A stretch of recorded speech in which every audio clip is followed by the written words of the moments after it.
பறந்து இங்கே இருக்கிறவங்க 90% பேர் 95% பேர் பார்த்துட்டாங்கன்னு நினைக்கிறேன். என்னை மட்டும் கூப்பிடல, ஏன்னா நான் ராம வச்சு படம் எடுத்தல, அதனால நினைக்கிறேன். சரி, பரவாயில்ல. ஆனால் இங்கே இருக்கவங்க எல்லாரும் சொல்ல வச்சு பார்க்கும்போது படம், ஏன்னா அஃப்கோர்ஸ் ராமு ஒரு மிக திறமையான கடின உழைப்பாளி. அது நான் அவரை வச்சு படம் எடுத்ததுனால தெரியும். நிச்சயமாக அவரோட நல்ல மனசுக்கும் இந்த படத்தில் நடித்த அகில உலக சூப்பர் ஸ்டார் சிவாவுக்கும், அஞ்சலி மற்றும் கிரேஸு மற்றும் இருக்க எல்லா அனைவருக்கும் என்னோட மனமார்ந்த வாழ்த்துக்கள். இது டாடி பாவம் இல்லை, ராம் தான் ரொம்ப பாவம். நிச்சயமாக இந்த படம் மூலமாக ராம், வெற்றிமாறன், நம்ம பாலா இது மாதிரி ஒரு பெரிய இயக்குனரை வந்து மனசார வாழ்த்துக்கிறேன். நன்றி, வணக்கம். வந்திருக்க மாணவர்களுக்கும் வணக்கம். ராம் என்ற ஒரு அற்புத கலைஞரோட படைப்பு தான் இந்த பறந்து போ. ராம கமர்ஷியல் படம் பண்ணல, கமர்ஷியல் படம் பண்ண ராம வந்து கமர்ஷியல் படம் பண்ணாலும் அது தரலோக்கில் இறங்கி பண்ணக்கூடிய ஒரு திறமையான ஒரு இயக்குனர் தான். அவர் எந்த ஜேர்னர் எடுத்தாலும் அந்த ஜேர்னரில் ரொம்ப டீட்டெயிலாக ஒர்க் பண்ணக்கூடிய ஒரு இயக்குனர் தான். பட் அவர் அப்படி அந்த இடத்துக்கு நகரக்கூடாதுன்னு ஆசைப்படுறேன். ஏன்னா இப்படிதான் பாலுமகேந்திரா சார் ஒரு தடவை நீங்கள் கேட்டவேன்னு ஒரு படம் பண்ணார். அவர் எடுத்த படங்கள்லாம் ஒரு ஜேர்னலாக இருக்கும், நீங்கள் கேட்டவை மட்டும் எடுத்து அதையும் கேட்டு கொடுத்தா எனக்கு இப்படியும் எடுக்க வரும் அப்படின்றது மாதிரி. அந்த மாதிரி ராமன் வந்து அவருடைய இன்னொரு படங்களே சொல்லலாம். சதிலீலாவதி படம் வந்து மகேந்திரன் சாரோட படம் பார்த்தீங்கன்னா அது மாதிரி இது ஒரு ஜானர் வந்து இந்த பறந்துவோம். ராமு வந்து தமிழ் சினிமாவால் பாதுகாக்கப்பட வேண்டிய ஒரு பொக்கிஷமான ஒரு இயக்குனர்னு நினைக்கிறேன். ஏன்னா வந்து நம்ம யாரோடையும் யாரை கம்பேர் பண்ண வேண்டியதில்லை.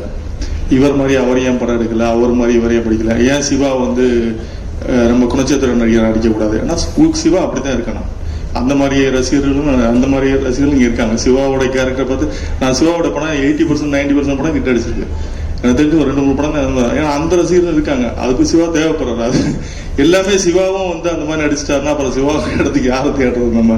அது மாதிரி ராமன்ற ஒரு இயக்குனர் கண்டிப்பாக வந்து தமிழ் சினிமாவுக்கு தேவையான ஒரு இயக்குனர். ராமா இருக்கட்டும், வெற்றிமாறனா இருக்கட்டும், மிஸ்கினா இருக்கட்டும், பாலநாதனா இருக்கட்டும், ரஞ்சிதா இருக்கட்டும், மாரி செல்வராஜா இருக்கட்டும், இவங்கெல்லாம் தமிழ் சினிமாக்களால் இன்னும் இருக்கிறாங்க. நிறைய இதுக்கு முன்னாடி உள்ள ஜென்ரேஷன்ல இருக்க அமீர் அண்ணா இருக்கட்டும், சேரண்ணா இருக்கட்டும், இவங்கெல்லாம் தமிழ் சினிமாவில் பாதுகாக்கப்பட வேண்டிய ஒரு பொக்கிஷமான ஒரு இயக்குனர் இல்லை.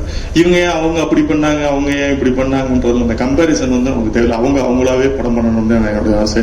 நான் ஒரு சமயம் வந்து ரஷ்யாவில் வந்து என்னோட படம் 7 கடல் 7 மலை வந்து அங்கே ஷோ போடும் போது அப்போ கியூஏல வந்து ராமன் என்கிட்ட வந்து அங்கே உள்ள ஸ்டூடெண்ட்ஸ்லாம் வந்து கிட்டத்தட்ட ஒரு 1.5 மணி நேரம் வந்து டிஸ்கஸ் பண்ணாங்க. அப்போ கொஸ்டின் ஆன்சர்ஸ் கேட்டாங்க. அதுக்கப்புறம் அவர் பதில் சொன்னார். பதில் சொல்லும் போது அங்கே இருந்த அந்த ஆடியன்ஸ் வந்து அப்போதான் இந்தியான்னு ஒரு நாட்டில் தமிழ்நாடுன்னு ஒரு நாடு இருக்கு, அங்கே வந்து தமிழ்நாட்டில் வந்து இப்படி படங்கள் வருதுன்னு அவங்க தெரிஞ்சுக்கிட்டாங்க.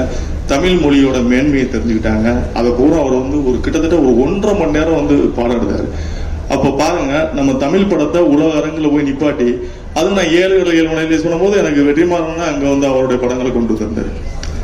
நம்ம இயக்குனர் 2 பேரும் வந்து இங்கே கம்பீரமா நின்னது வந்து தமிழ் சினிமாவுக்கு கிடைச்ச ஒரு பெரிய கௌரவமா நினைக்கிறேன். எவ்வளவு நாளைக்கு நம்ம தமிழ் சினிமாவை இங்கேயே கொண்டாடிட்டு இருக்க போறோம். உலக அரங்கில் நம்ம தமிழ் படங்களை எப்படி கொண்டாடப்பட வேணும்னு ஆசைப்படுறேன். அப்படி அந்த தேவை இருக்கும் போது நம்ம இவங்களை போன இயக்குனர்களை நம்ம பாதுகாக்க வேண்டியது நம்ம கட்டாயமா இருக்கு. இப்ப இந்த படத்தை பறந்து போ இது ஏன் பார்க்கணும் அப்படின்னு கேட்டீங்கன்னா, இதுல உள்ள வாழ்க்கையை வந்து நம்ம வாழ்ந்திருக்க மாட்டோம். இந்த கதாபாத்திரங்கள் வாழ்ந்த வாழ்க்கையை நிச்சயமா நம்ம வாழ்ந்திருக்க மாட்டோம். என்ன அப்படி நம்ம வாழாத வாழ்க்கையை இவங்க வாழ்ந்துட்டாங்களா அப்படின்னா அது நீங்க படம் பாருங்க தெரியும். அதில் உள்ள அஞ்சலி கதாபாத்திரமா இருக்கட்டும், அஞ்சலியோட கணவராக நடிச்சிருக்கிறவருடைய கதாபாத்திரமா இருக்கட்டும், கிரேசான சிவா சாரோட கதாபாத்திரம், சிவா சார் சின்ன சின்ன டயலாக்ல அப்படி சிரிக்க வச்சிருக்க போகல. இந்த கதாபாத்திரம் மாதிரி நம்ம வாழ்ந்துட மாட்டோம். ஒரு படைப்புன்றது வந்து ஆக்சுவலா வந்து நமக்கு ஏதாவது ஒண்ணு சொல்லி கொடுத்துட்டு போகணும். சும்மா வந்தோம் படம் எடுத்தோம், ஏதோ ஒரு படம் எடுத்தோம் கல்லா கட்டணம்னு இல்லாம ஒரு படைப்புன்றது ஏதாவது ஒண்ணு நமக்கு நம்ம 150 ரூபா கொடுத்து படம் பாக்குறோம்னா அந்த படத்து மூலமா நம்ம ஏதாவது ஒண்ணு கத்துக்கணும், ஏதாவது ஒண்ணு தெரிஞ்சுக்கணும். அப்படி இல்லைன்னா அதை போய் பாக்குறதுல அர்த்தமே கிடையாது. அப்படி யோசிக்கக்கூடியவர் தான் இயக்குனர் ராம். என்னுடைய படைப்பு வந்து இந்த சமூகத்துக்கு ஏதாவது ஒண்ணு சொல்லணும் அப்படின்னு எல்லா படத்தையும் நீங்க கற்ற தமிழ் ஒரு விஷயத்த சொல்லியிருக்கேன், நீங்க பேரன்பு ஒரு விஷயத்த சொல்லியிருக்கேன், தரமணி இன்னொரு தரமணிலாம் வந்து அதுல இருக்க அரசியல்லாம் ஒரு வேற லெவல் அரசியல். அது ஒண்ணு சொல்லியிருக்கேன். நீங்க 7 கடல் 7 மலை பார்த்தீங்கன்னா டோட்டல் அவருடைய ஒரு ஷாட் வந்து எப்படி பிரமிச்சு வச்சிருப்பாருன்னா அந்த படத்தை பார்க்கும்போது தெரியும் ராம வந்து எவ்வளவு பெரிய மிகப்பெரிய கலைஞன்னு தெரியும். இந்த படம் வந்து லைட்டரா என்னால இப்படியும் சொல்ல முடியும், ஒரு கதையை வந்து இந்த மாதிரி காமெடியாவும் என்னால சொல்ல முடியும் சொல்லப்பட்ட படம் தான் இந்த பறந்து போ. ஸோ என்னை பொறுத்த வரைக்கும் ராம் என்ற கலைஞன் வந்து தமிழ் சினிமாவால் ஒரு பாதுகாக்கப்பட வேண்டிய ஒரு பொக்கிஷம். ஸோ இந்த படம் வந்து நம்ம வெற்றி கொடுப்பதன் மூலமா, இந்த படத்தை வந்து தியேட்டர்ல நம்ம சக்சஸ் பண்றது மூலமா இன்னமும் ராமுகிட்ட இருந்து ஒரு நல்ல படைப்புகளை நம்ம எதிர்பார்க்க முடியும். சமரசம் இல்லாமல் ஒரு நல்ல படைப்புகளை அவரால் கொடுக்க முடியும். அதுக்காகவே இந்த படம் வெற்றி பெறணும். இதில் நடித்த நடிகர்கள் சிவா சார், உங்களுக்கு இன்னும் வந்து உங்களுடைய நீங்க தொடர்ந்து நடிச்சுக்கிட்டு இருக்கீங்க. ஏன்னா இங்க நம்ம நெருக்கமான ஒரு இடங்கள் உங்களை மாதிரி படங்கள்லாம் பார்க்கும்போது கொஞ்சம் சந்தோஷமா சிரிக்கிறதுக்கு ஒரு ஹீரோவா, அதாவது காமெடியா நடிச்சு பண்றத விட ஹீரோவாவும் காமெடியா பண்றது வந்து ஆர்டிஸ்ட் ரொம்ப கம்மியா இருக்காங்க. அந்த இடத்துல நீங்க தொடர்ந்து நீங்க படம் பண்ணணும். அஞ்சலியோட கதாபாத்திரம் இதுல சிறப்பாக நடிச்சிருப்பாங்க. ராமனோட ஸ்பெஷல் படத்துல எப்பவுமே அஞ்சலி வந்து ஸ்பெஷல் தான். அவங்களுக்குள்ள வந்து அந்த ஹெமிஸ்ட்ரி, அவருடைய கதை எழுதும் போதே அஞ்சலிக்குன்னு ஒரு கதாபாத்திரம் எழுதியிருப்பாரு.